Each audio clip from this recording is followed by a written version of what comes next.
Welcome to All Things Rex Worldwide. This is a very special edition of All Things Rex. It includes the number one motivational speaker, inspirational speaker in the world, Les Brown. And we're going to be talking to Les about himself, his career, and the book Think and Grow Rich and its impact or influence on other people. So I want to thank you for joining us, and say that Les has been sought after as a resource in business and professional circles for Fortune 500 companies, CEOs, small business, you name it. He's been sought after and spoken for more than 3 decades. Now, he's not only studied the science of achievement, he's mastered it by interviewing hundreds of successful business leaders and collaborating with them in the boardroom, translating theory into bottom line, getting results for his clients. And we're so glad that we can bring you Mr. Les Brown today. It's brought to you by the Los Angeles Tribune. And this is, again, All Things Rex.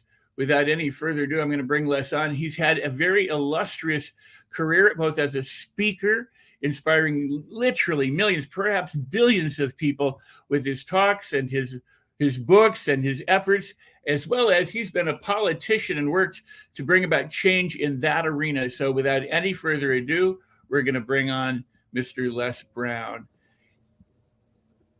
Les, how are you today, sir? I'm great, and so are you. It's always a pleasure to be able to spend some time with you, Rex. My goodness, Les, it's so good to be able to spend time with you.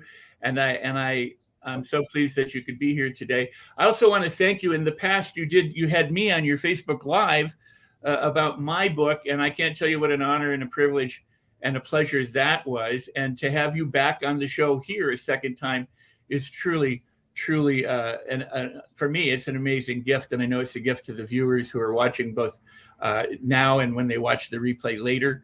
So, thank you, sir.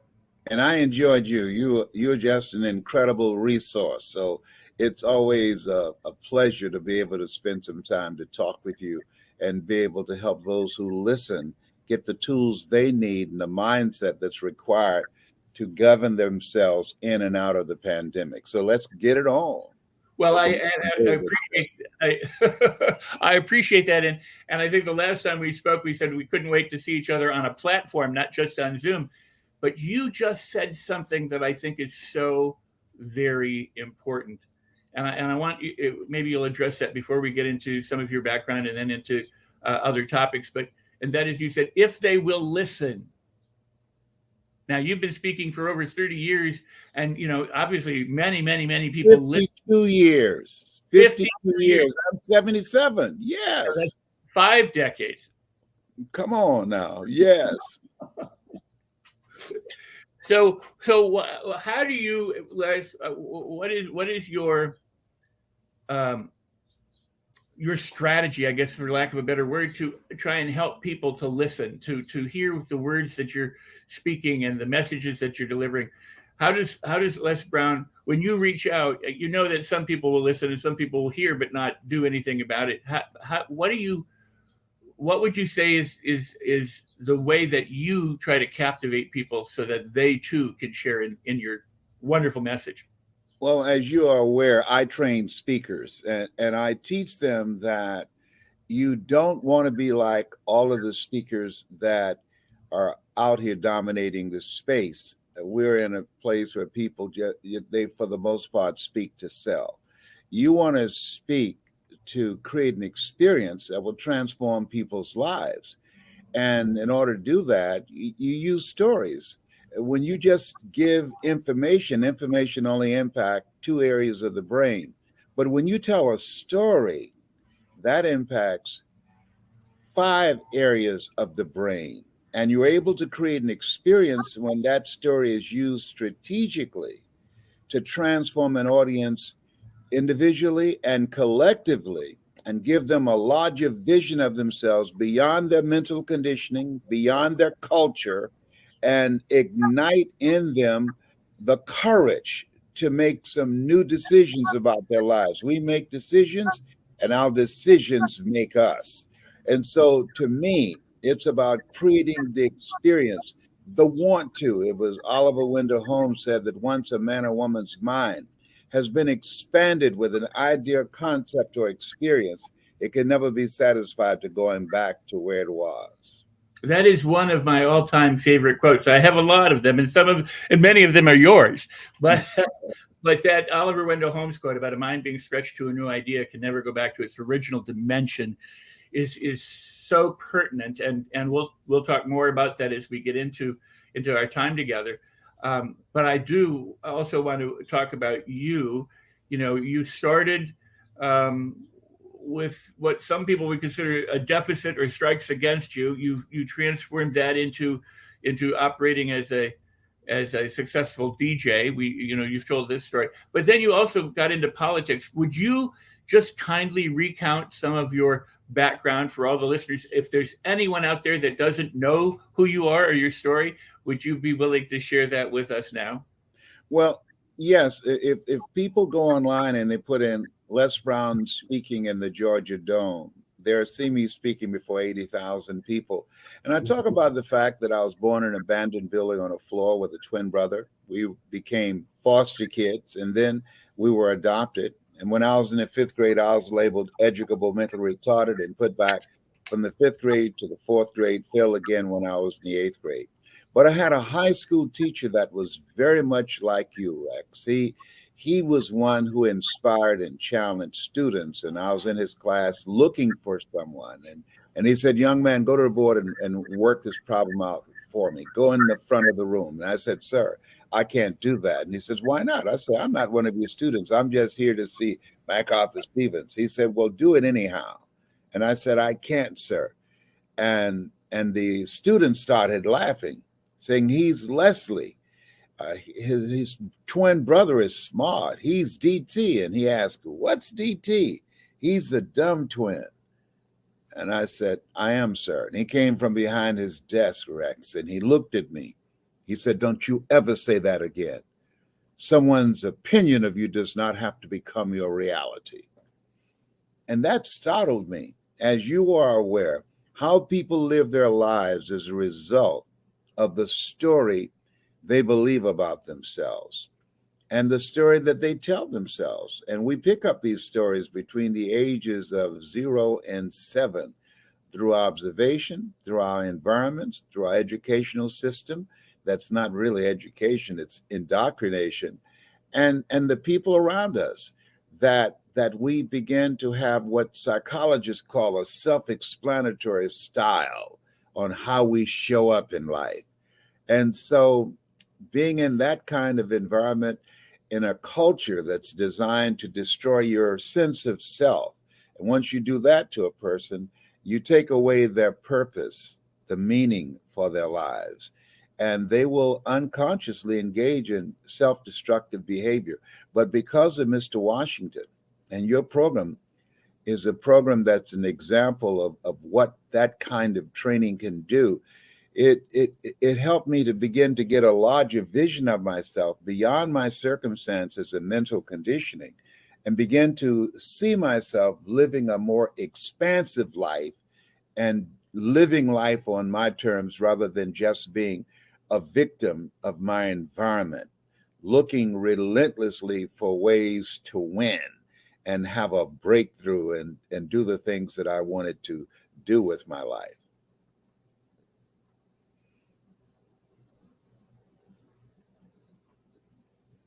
I can't hear you. I can't hear you, Samantha. Sorry, no, we're good. Get the fan over there, please. Yes. Mm-hmm. I said that is so beautiful, and that kind of experience in your life led to you accomplishing so many other wonderful things. How did you get into politics? You got into politics to help make some changes. How did you do that? I wanted to do that. I was very controversial. I was a radio personality, but I also became a commentator, editorializing against police deadly use of force and things that were maintaining our detriment. And I was ultimately fired. And a salesman at the station came to my apartment and said, "You know what, man, you ought to run for office." And I said, "Man, I don't know anything about politics." He says, "Neither do the people who run." Yeah. And Rex, he had already got some petitions signed. I believe in angels. He said, "Just sign your name here." And I signed my name there where he told me, and he turned in the petitions. And then they put me on the ballot, and I ran and I won, hands down, against an incumbent who had beaten 3 attorneys who ran before me. But they didn't know how to communicate effectively. I read something recently that Warren Buffett said that when you are able to communicate, you increase your value by 50%. When he graduated from Harvard University, the first thing that he did was he took a communications course. And I feel, as he said, and I agree with him, that your ability to communicate is a necessary key to your living the life that you want to live, the goals that you want to achieve, because in order to do that, you got to communicate with people. And so communication power to make a point, to influence people, to make a sale, to sell yourself, to sell the knowledge or the service that you provide, it's major, because people don't buy from you, they buy into you. And your level of communication will determine to a very large extent if people feel that they can trust you, and should they develop a relationship with you, and should they give their money to you for the results that they want you to produce for them. Wow, that is beautiful. And I agree with you 1,000%. And yet, what I discovered in my uh, attempting to get people to listen is that so many people think they communicate because they speak, just like they think they are listening because they hear. And they really, it would benefit all of us if we would get trained in being a better communicator, to learn how to tell stories, for example, that to captivate people, to enlist more of the whole brain of the other person, so that you can align and have win-win results. And yet, so many people think, well, I communicate. you know, Well, uh, to or, me, Rex, the best communicators are the best listeners. See, when you look at the industry has been dominated by the philosophy of the Dale Carnegie course, which is a very good course. Now, I train speakers, but I respect the kind of work that they do with speakers. And but they teach something that I don't believe in, and I don't teach. And they believe in, they teach them to memorize their speech and tell them what you're going to tell them, and then tell them what you told them. I train my speakers, never let what you want to say get in the way of what your audience needs to hear. My favorite book says, "And all that getting, get understanding." Find out their sweet spot, what's stressing them out, what keeps them up at night, and develop a messaging approach that can create a committed listening, ignite an experience that will create a want to, where they, as a result of hearing you, want to do more. There's a saying, you can take a horse to the water, but you can't make him drink. However, if you know how to be impactful as a speaker, you can create a thirst where they want to drink. And that's something that's very important right now. I was talking to one of my daughters, and she was talking about the fact that she had hired several people to do some work for her, and they just quit after a while and didn't have any problems, didn't no dispute. They probably found another opportunity. And she said something that the young people today, they have no sense of loyalty. They're just, if they find another job, they just go. They won't give you 2 weeks notice or anything. That this is a different era where we are. And you think about millions of people were told during the pandemic, you can work from home. And then they said you can come back. And the projections were that about 15% won't come back. Well, over 35% say, I don't want to come back. So this is a different space where we are, a place Rex, where you and I have never seen before. I'm 77. I've seen a lot of things. I've never seen this before, this place where we are. And so the ability to unify people, to connect them, even though they're geographically separated, and you have to do it virtually. The majority of training and speaking is going to be done virtually, just like you and I are doing right now, which has produced an $800 billion industry.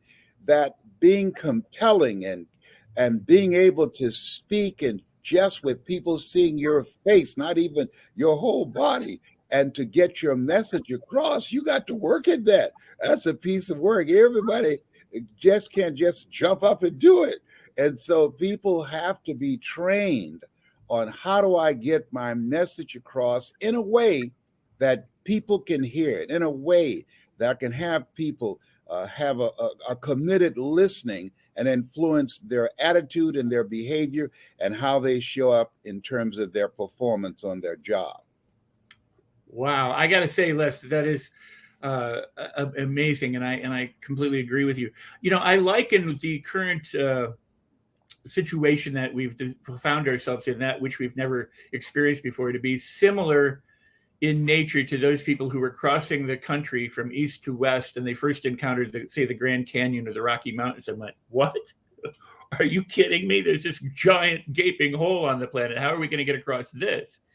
But they found a way. Or they got over the Rocky Mountains to the other side so that they could find, at that time, paradise on the West Coast. So it is, it is up to each of us to bother to make that commitment and be persistent, and to understand that if we let a thought stop us, we'll let a thought stop us. And that's whether we're dealing one-on-one with people or 80,000 people in an arena. You hit the target on the head. So and the importance of training. So before we go further, can you say, and then they'll put it up as a banner that will scroll along the bottom, a website that you would like people to visit you at for all of what you do and offer to them? Yes, they can go to coachmelesbrown.com. And we will send them out. We have a free gift, some motivation materials that they can listen to on a regular basis that will impact their lives. But also they will be able to get an insight of the kind of work that we do with people to grow themselves and to grow their business, to bring out the best in the people that they've worked with and bring out the best in themselves. This is a time that self-development is major. To grow yourself, to develop yourself, because you know this to be true, that people don't live life as it is. They live life as they are. Absolutely. And so when you begin to look at where we are, the violence, the unexpected behavior, the things happening, and to the extent that we are on edge. You don't feel safe going to the theater. You don't feel safe when you send your kids to school. You don't feel safe in church. That things are happening around us that we can't control. And so you have to have a ritual to help yourself be grounded, to go to your center, to that secret place, so that you are able, through making a conscious, deliberate, determined effort, to live your life from the inside out rather than from the outside in. We cannot control the thoughts that come in our mind. And you made a very good point about not allowing our thoughts to stop us. But we can control the thoughts that we dwell on. And if you dwell on and focus, where focus goes, energy flows. If you focus on the adversities, on the rejections, on the things that are the barriers to prevent you from advancing yourself, then that you're going to give that more power than the power that you have. If you focus your mind on and have a spirit of optimism, that you're going to find a way to win in spite of, that it's possible, that if anybody in this environment found a way to live their dreams rather than their fears, If anybody found a way to overcome the barriers and the setbacks and the rejections and the no's and was able to move forward and achieve the things they wanted to achieve, you have to affirm to yourself, it's possible that I can, and it's necessary. Because if you're casual about your dream, you will end up a casualty. That's why my new book is entitled, You've Got to Be Hungry. People that are hungry are unstoppable. People that are hungry are relentless. People that are hungry have a perpetual sense of optimism. A person who suffers from possibility blindness, they can be confronted with opportunities and all they will see will be the obstacles. But a person who has a perpetual sense of optimism, they can be confronted with obstacles and all they will see will be the opportunities. So it determines how you look at things. That's why Shakespeare said, nothing is neither good nor bad, but thinking makes it so. So you're on point. Oh, that is fantastic. You know, you drop so many gems all along the way. It is it's absolutely wonderful. And I have had the benefit through the years of knowing some of the people that you've trained, both as a speaker and or whose lives you've touched and helped transform, and they are rocking it. They are doing it. You know, they are following in your footsteps and they are crushing it, man. So this is truly beautiful, and I appreciate you and love you for that. Thank you. You know, I agree. Mindset. You got to learn to manage your mindset and your feelings, and then you'll do the right behaviors that get you the results that you want to get. And I argue that attitude is everything, because how you approach things, what you see and expect in the world, is kind of how you shape it. So, what I do want to ask, because the topic of today's show really is can you really think and grow rich? And I want to come back and have you address that topic in a moment. But I want to say to the viewers who are watching right now, go ahead and hit the like button wherever you are. We at the Los Angeles Tribune and All Things Rex Worldwide broadcast on multiple platforms, including Roku TV. And we want you to hit the like buttons. We want you to subscribe if you can. Be sure to leave comments. And most importantly, share this show with others. Share them with your friends, your family, your strangers that you or social media, so that other people can connect with the wisdom and the insight that Les is sharing for us today. So please do that. So, Mr. Brown, can you really think and grow rich? Do you think that's possible? No. No. You know, Peter Drucker said it best. He said, we must learn, unlearn, and relearn. If you look at the goals that you want to achieve, in order to achieve the goals that you see for yourself beyond your comfort zone, in order to do something you've never done, you've got to become someone you've never been. So it's about transformation. We're going through a major disruption. Lives are being disrupted. People's lives turned upside down. And you need to have a positive mental attitude that says, I can deal with this. I can handle this. But you've got to grow mentally and emotionally and spiritually. You've got to have a ritual to work on yourself, to upgrade your skill set so that you can handle this new place where we are. That's why Einstein said the thinking that has brought me this far has created some problems that this thinking can't solve. And so therefore, that it's not just about thinking positive. No, you've got to look at where do you want to go and who is it you have to become in order to achieve this, because you don't get in life what you want, you get in life what you are. So it's misleading to say to people, think and grow rich. No, it's not like that. No, it requires more from you. There are other things that you must incorporate in your game plan in order to achieve the goals that you envision for yourself, for your family, for your community, or the cause that you have taken a stand for. I'm really happy that you said that, because I think, you know, when The Secret came out, people thought, well, I can just sit in my room and think myself wealthy. I can think a new car. I can think a relationship, and I can do that, which which what you just said, you don't get what you want, and you certainly don't get what you wish and hope for. You get who or what you are. Now, that One said, of the things that's conspicuously missing from The Secret, if you go back and watch it, they never mention a 4-letter word, WORK. well, and I agree with you.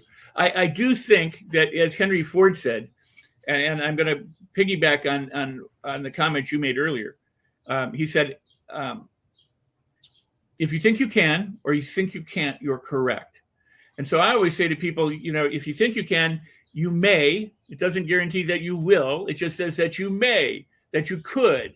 Even Napoleon Hill said, if you can conceive it and believe it, you can achieve it. And when people said, why didn't you say you will achieve it? He said, because I don't know what you're going to do with it.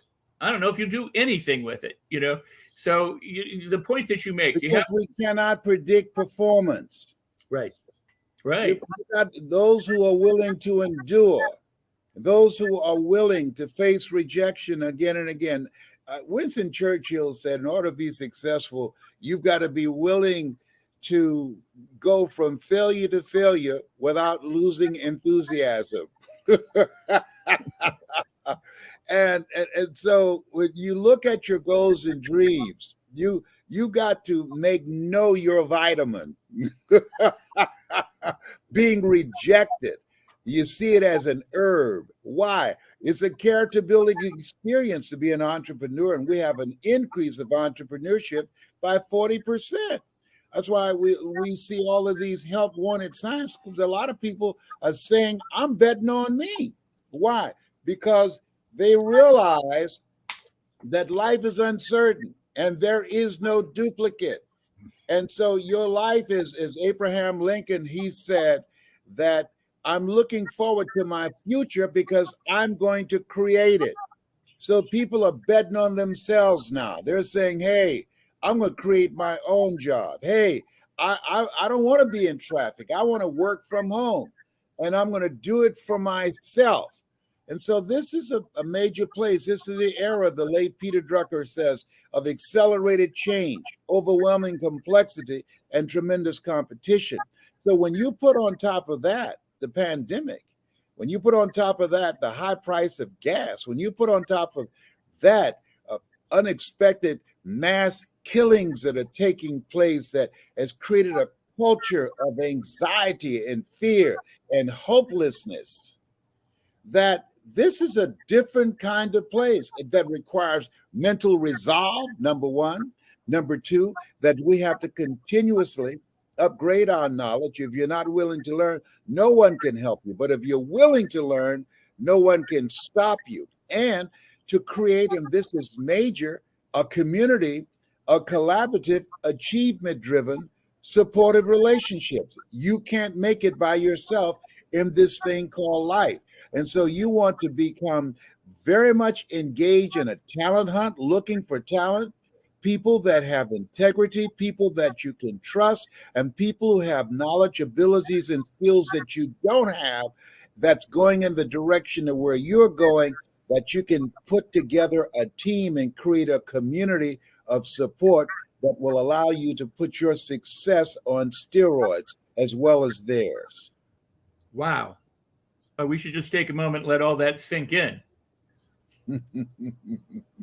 Because that truly is some powerful principles and practices that you are, espousing, but not just espousing, you embody them, you embrace them, you work by them, your legacy is that this is the very kind of not only inspiration, motivation, but perspiration that you put into practice and have, throughout your life and your career. So I appreciate that very kindly. I think right now what we're going to do is take a short break for the Los Angeles Tribune, and then we're going to come back and continue this discussion. I'm really enjoying this, Les. Thank you so much. Me too. Thank you.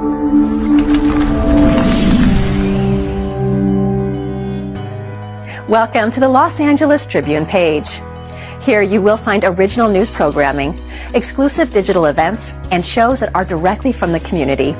At the Los Angeles Tribune, we believe in giving a voice to the voiceless.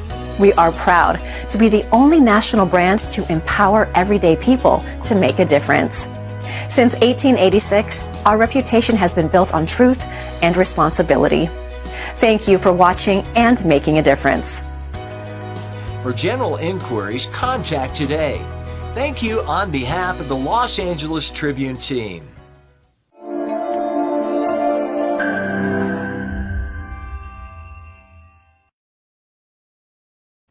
Wow. Well, welcome back to All Things Rex Worldwide with Mr. Les Brown and myself. We're talking about Can You Really Think and Grow Rich here on the LA Tribune Network. And I want to say that, wow, there's so much food for thought that you've just provided. I want to address a couple of points, and I'll do it. Oh, look at that. More of the news. Les Brown live on the air. Well, look at that. There we are. And you look marvelous. Thank you. Yes. So what I was about to say is, I mentioned the quote that Henry Ford gave earlier, or that I gave earlier, which is, if you think you can, or you think you can't, you're correct. But he also said something that I truly, truly love. And that was, I never let what I cannot do prevent me from doing what I can. And Napoleon Bonaparte said, circumstances, damn the circumstances, I make the circumstances. So, you're talking about having that fortitude, that will, that drive, the Yes, but Henry Ford, which I've studied Henry Ford, he was a relentless guy. He was a guy that was persistent. When they came to him and say, we can't create what you're asking us to do, he said, no, don't say you can't create it. Just say you haven't done it yet. Go back again. And they went back several times, and finally, they accomplished the goal that he asked them to accomplish. Most people fall short of their goals because of what Bob Proctor, who recently passed, of ignorance. They feel that I've given this my best thinking. And what's very important, all of us hit walls in life. And I believe, and Henry Ford believed, ask for help, not because you're weak, but because you want to remain strong. And ask for help and don't stop until you get it. And so he realized that he had to have an infusion of other kind of out-of-the-box thinking to be a part of that team to do the things that he wanted them to do.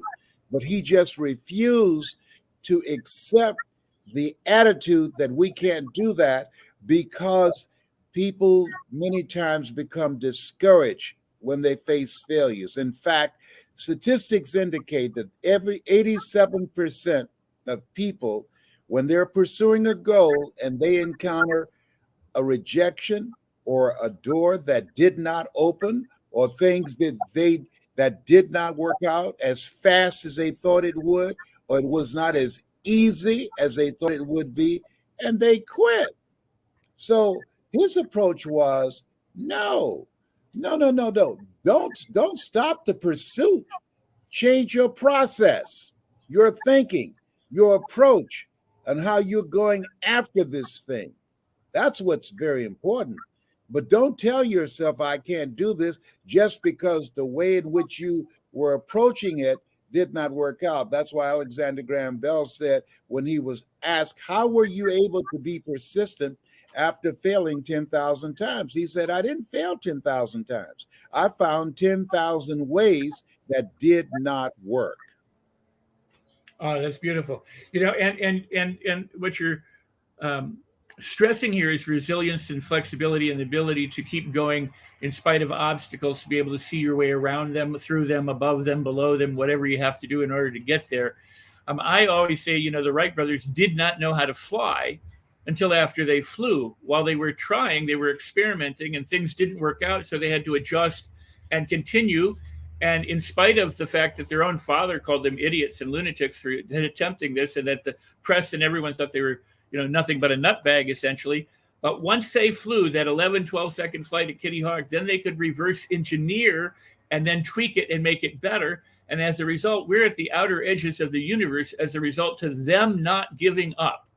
And then, and what other people would call failure, they just took as feedback that we need to do something different. And so that's a great point that you make. I would also like to add and talk about this, because a lot of people think positive thinking, and one person popularized it by saying this. They said, there are no weeds, there are no weeds, there are no weeds, there are no weeds. And that's delusional thinking. I think of positive thinking as I can handle the weeds, I can make my garden beautiful. If I can't do it, I'll find someone who can. But we can take care of the weeds. If we want a good garden, we can see our way through to that. And what you added to that mix is something that Napoleon Hill talked about, the idea of collaboration, a mastermind, and the ability to work with others to have a win-win solution so that everybody gets ahead. But and in Law of Success and Think and Grow Rich, he talks a lot about Ford, but more so in Law of Success than he does in Think and Grow Rich. And but Ford, there's something else. There's something else here. There is mindset, mindsight, and eyesight. Eyesight, judge according to appearances.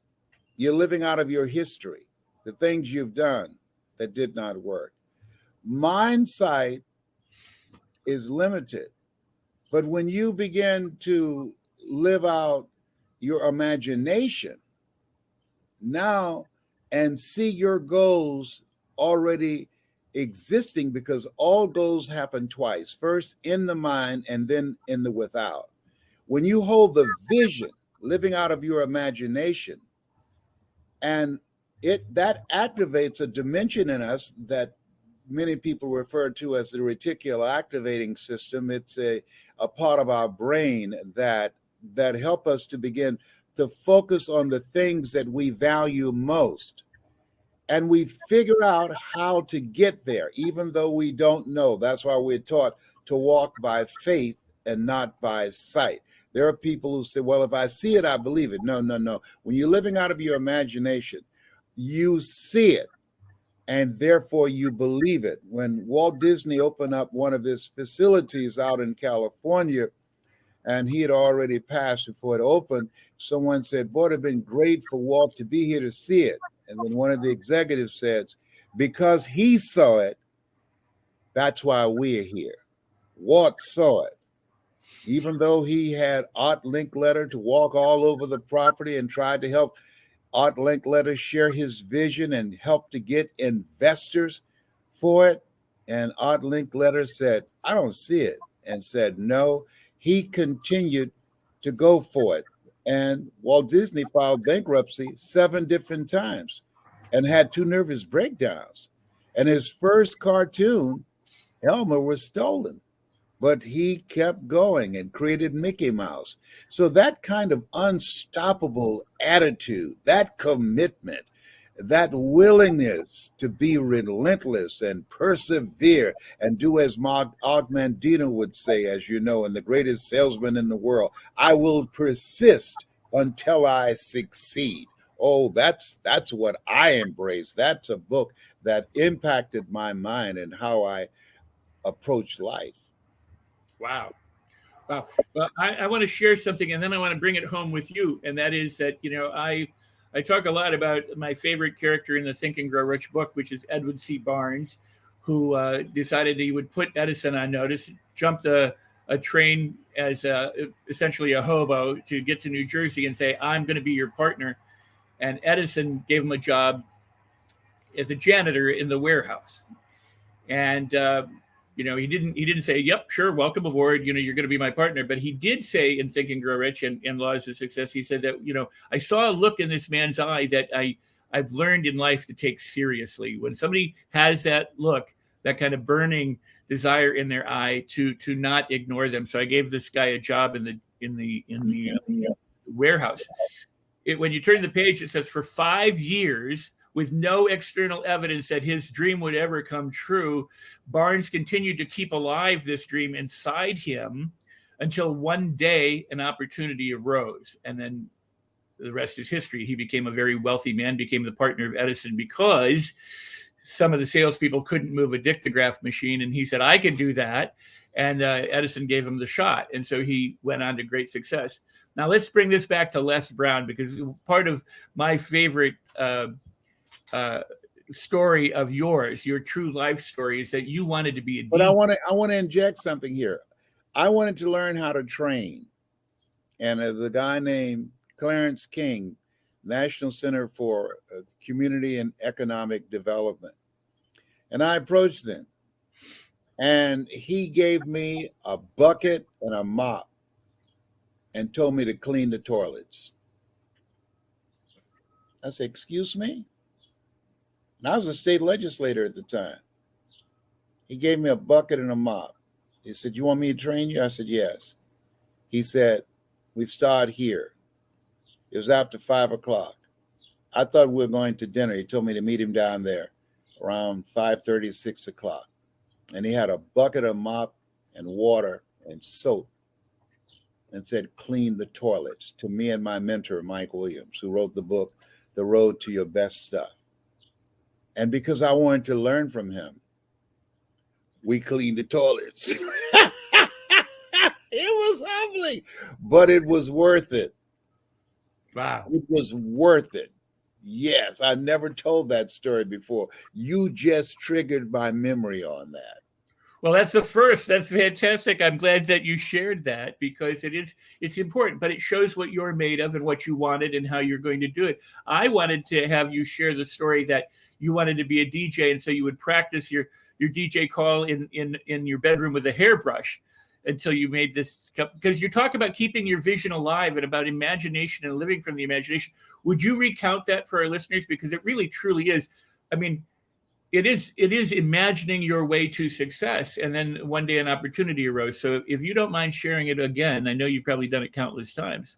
But remember now, it's better to be prepared for an opportunity and not have one than to have an opportunity and not be prepared.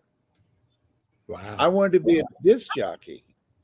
And even though I was not even considered, I studied the disc jockeys' hands on the control board. I memorized what they did. I watched how they did it. And then one day, I'm at the radio station. A guy named Rocket Roger was drunk and he couldn't complete the show. And the general manager called the station and said, listen, Rock can't finish his program. I answered the phone. I said, I know. He said, would you call one of the other DJs to come in? I said, yes, sir.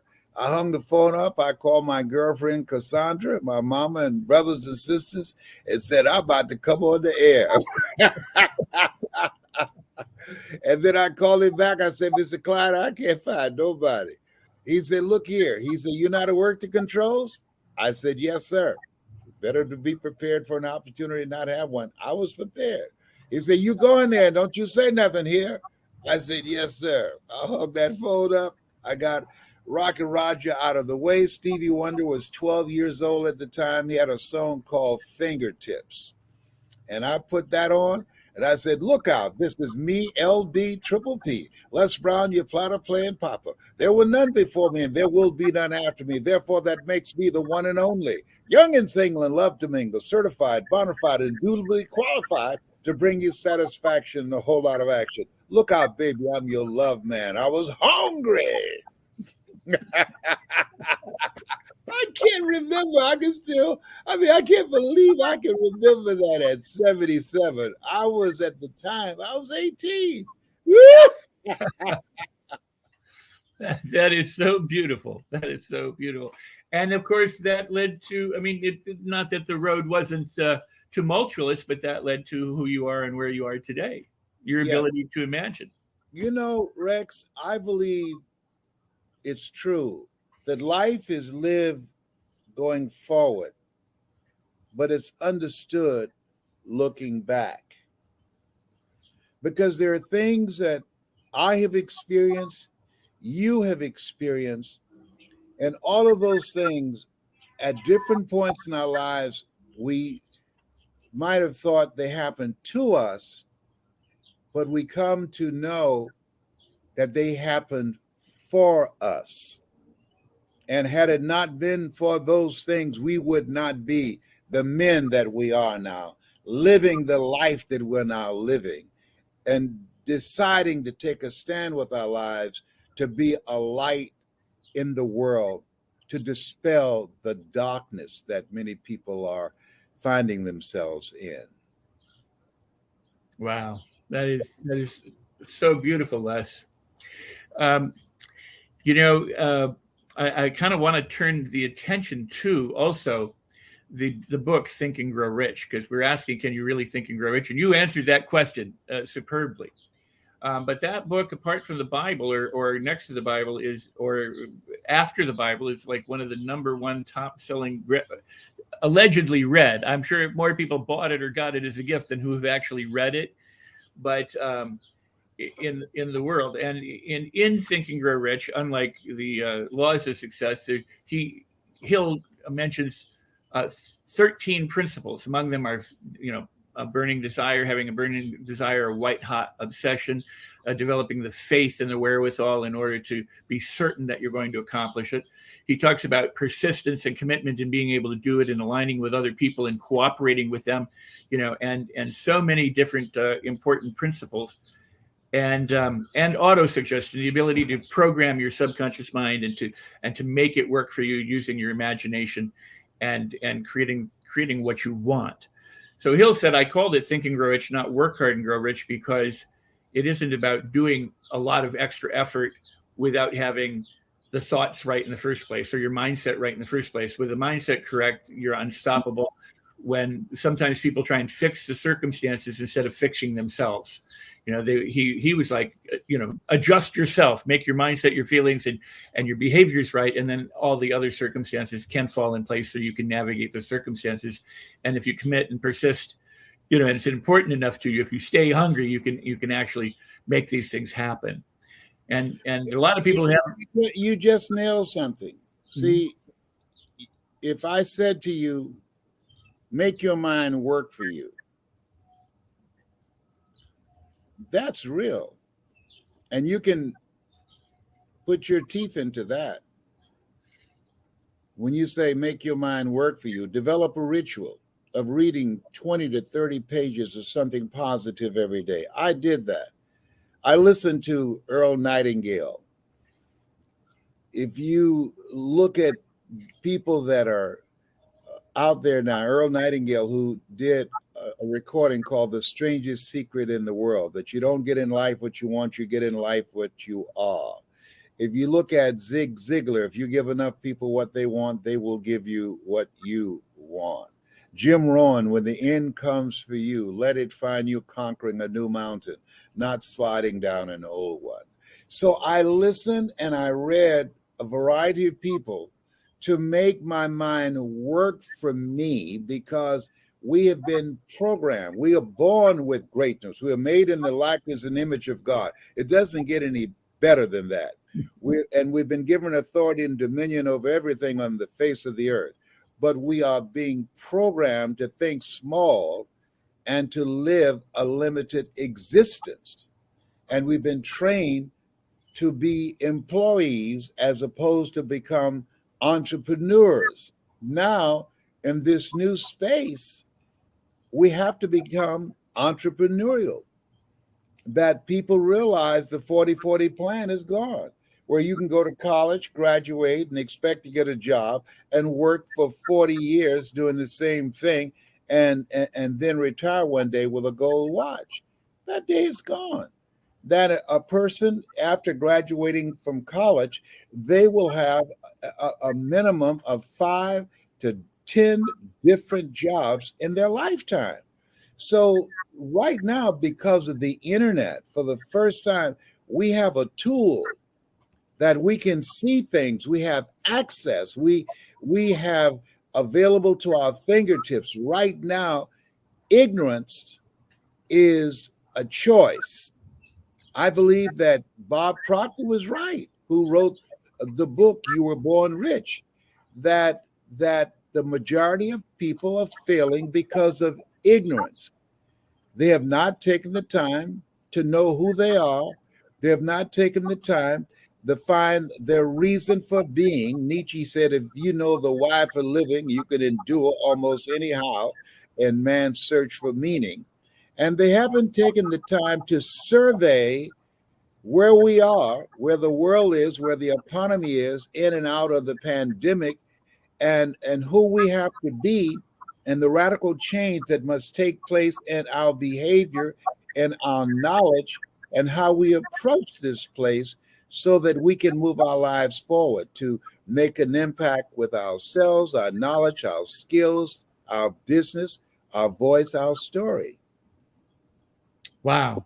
Well, Les, you just bring it home, and I constantly, well, I mean, I knew that about you going into this because I've known your work for so many years, But this is really great, and I hope that the viewers who are watching and those who are listening are taking notes and writing this stuff down. And if you're not taking notes, you can watch the replay and then like it, subscribe to it, and then push it out and share it for other people because this is truly gold that you're sharing with us, Les, and I can't tell you how much I appreciate it. And so the book, Think and Grow Rich, arguably, a lot of that work that Hill espoused in his books was there before Hill. And it was there long after Hill, and it's been there in a variety of different. A lot of good stuff is in that book. A lot of good stuff. I've never read it, but it didn't apply to me.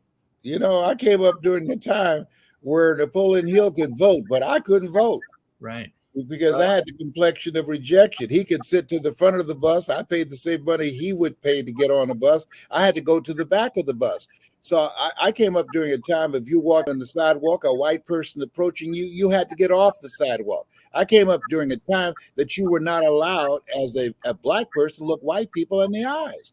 A culture that's designed to demean you, to deny you, to destroy your sense of self.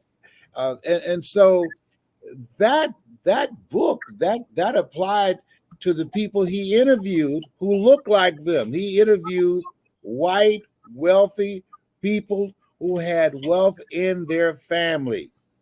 There's no wealth in my family. And who had access, who had privilege. And so it was a different kind of thing. I remember working for Sears, and they said, if you become the top salesperson, you become the sales manager. Well, I was a top salesperson 6 months in a row. And I said, hey, when am I going to be appointed manager? They said, well, we can't give you that position because it will lower morale. I said, excuse me? No. I didn't ask you to give me anything. You said the top salesperson will become the sales manager. I am the top salesperson. Now you're asking me to train people to learn my technique and strategy on selling. Then you put them over me. You want me to train them and put them over me, and they make more money than I do and make more money off me merely because I have the complexion of rejection. You're saying it will lower morale. I say, well, guess what? I'm going to bet on me. And so I quit. And I went on to start something that was mine. And this thing called life, it's very important to take responsibility for yourself. George Bernard Shaw said, the people that make it in this life, they look around for the circumstances that they want. And if they can't find them, they create them. I saw my birth mother recently. I had no idea. I'd never seen a picture. I mean, here I am, 77, for the first time. I saw a picture of my birth mother and father. And it's amazing that she was a woman who had a relationship with Mary McLeod Bethune and Eleanor Roosevelt. And they talked about her ability to speak and to communicate. And she was a relentless person who made a commitment with her life that she wanted to make an impact. She wanted to live a life that mattered. And I don't know how I picked that up. I met two brothers that I have that I did not know about. They're nothing like her, but they say, I am just like her. Some things are taught, some things are caught. We don't know this thing called life, And so when we look at where people are, the key to it is to begin to expand our vision of ourselves. Don't rule things off for you. You don't know enough about yourself to be a cynic.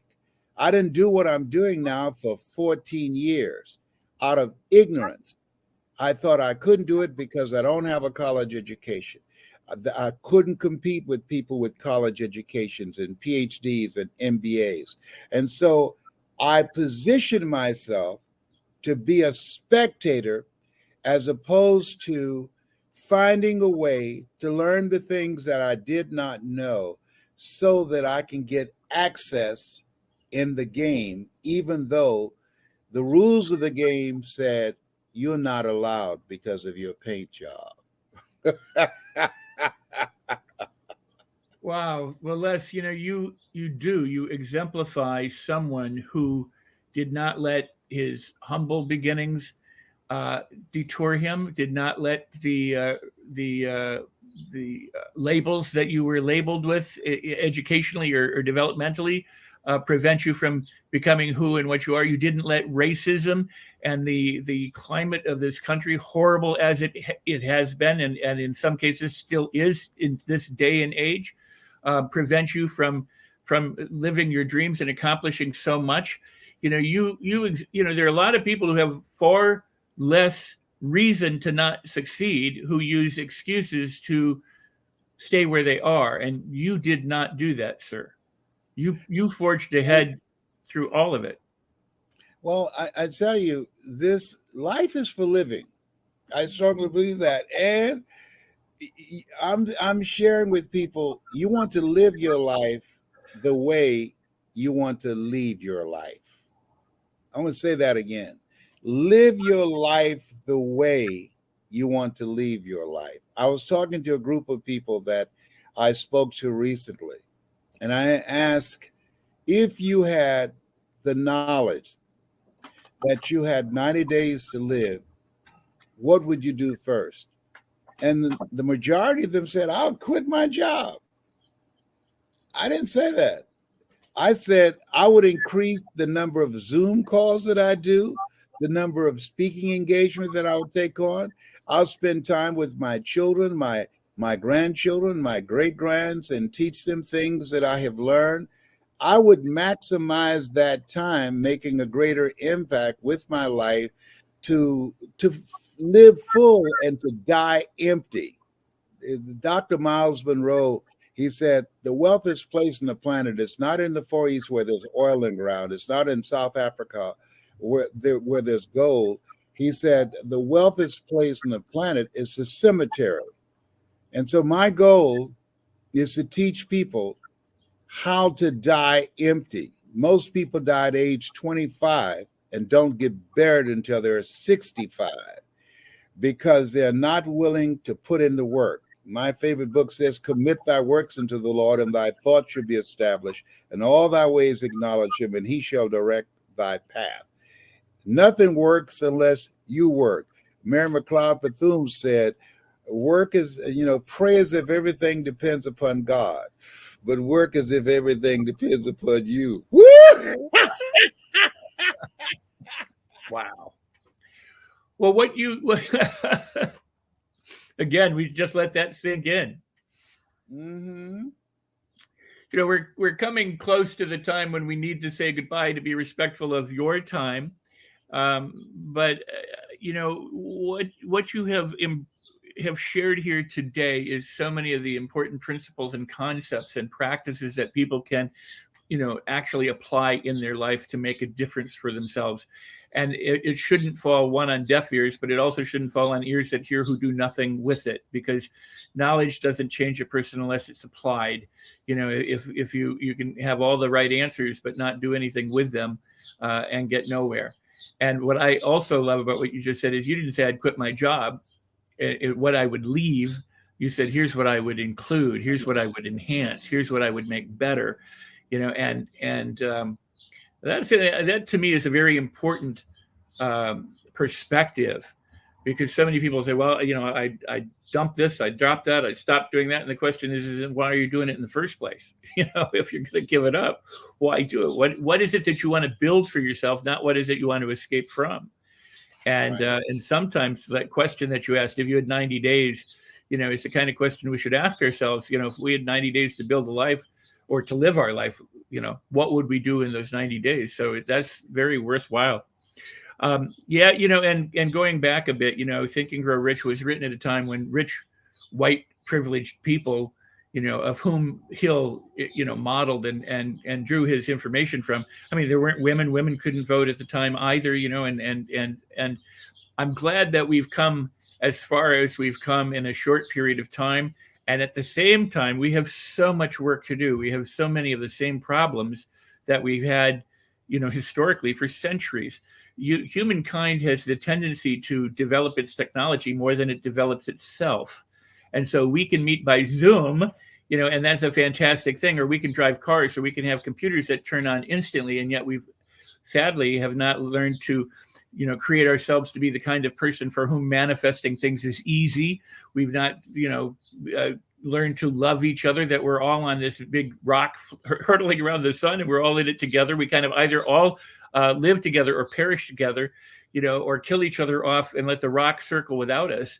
So I think it benefits, and my least favorite word in the English language is behoove, but it behooves people to get it right now while they can, and learn how to not only manage their mindset and take charge of their life, but to do it cooperatively with others, to uplift and to edify, to inspire and to help others reach their goals. Because if you look around, whatever color, shape, size, age, gender, religion, politics you're from, they're in it with you. They may not seem to. I mean, sometimes we let our beliefs and our values and our thoughts dictate, divisiveness, but we really need to unite. We really need to come together. Here, I'll share a story from Napoleon Hill. I hope when the founding fathers founded this country, they were escaping England and the tyranny of England, and they were not such good guys. They were wealthy land barons who had slaves, and they didn't, but they came and they created we fought a war essentially to gain independence. They created a document, the Declaration of Independence. They united the colonies, which led to be 50 states, but they did so in harmony, and they did together as a team, flawed that they were, to try and create something better than what they had left. And together in a united fashion, they united the states. And I would argue that today, the reason why we see so much trouble is because we're no longer united. There are states wanting to secede. There are people, hating each other for all sorts of reasons, and they're not working together to create something and build something better. And that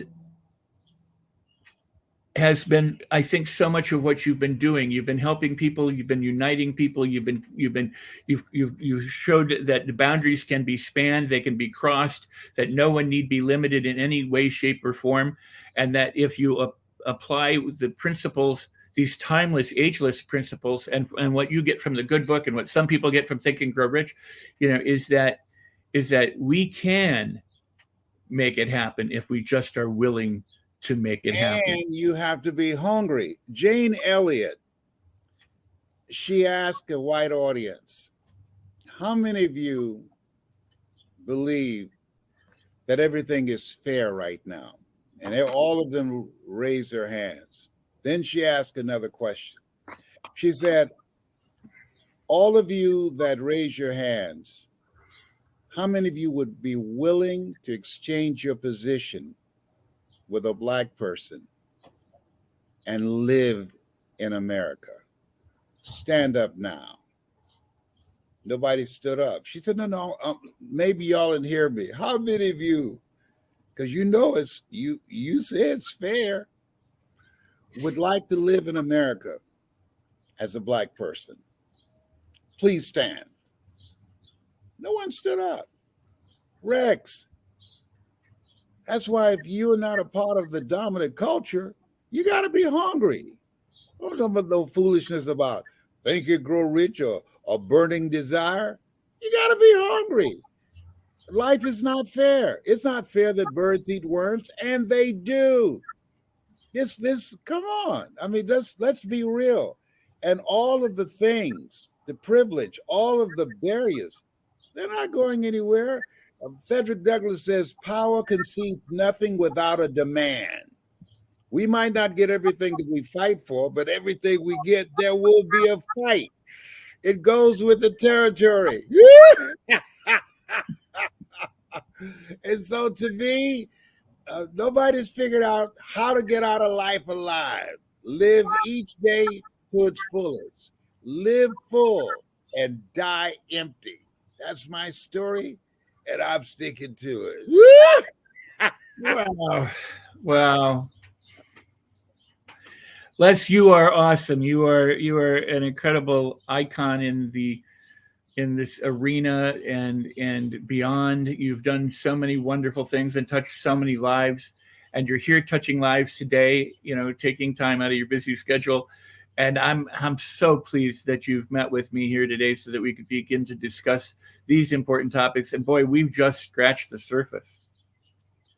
This is very true. I want to thank you for the work that you're doing, giving people a larger vision of themselves, helping people to realize, as Mustafa would say, Simba, you're more than that which you have become. And helping them to realize they are greater than their circumstances. Greater is he that's in them than he that's in the world. Thank you for being a light and bringing goodness and love and harmony to the world. You, my brother from another mother. Thank you so much. And I'm honored and humbled and privileged for your kindness and your words. Would you, if it's possible, could you? I'm gonna close out the show. Could you wait for a couple minutes? I'll meet you in the green room. Yes. Do you have that time? Yes. All right, cool. So thank you so much for being here. But I don't want to say the last words for you. So if you have any further words you'd like to share before we say goodbye. I'd like to say to everyone, we're in a special place. But I truly believe that we were chosen for this place. It's the best of times or the worst of times. And we have all, I believe, a responsibility to do our part to push humanity forward. Leo Tolstoy said, as I face inevitable death, what in the meaning and purpose of my life will not be undone or destroyed when I'm gone? I'm looking for an army of people who would like to become messengers of hope, because when we speak and we bring a message that will give people hope, when we speak and we hold ourselves to a higher standard that our children can emulate, and we're not just the messenger, but we are the message, we can literally change the culture and convert hate into love. God is love, and he who dwelleth in love dwelleth in God, and God in them. You have something special. You're a masterpiece because you're a piece of the master. That's my story, and I'm sticking to it. Bye for now.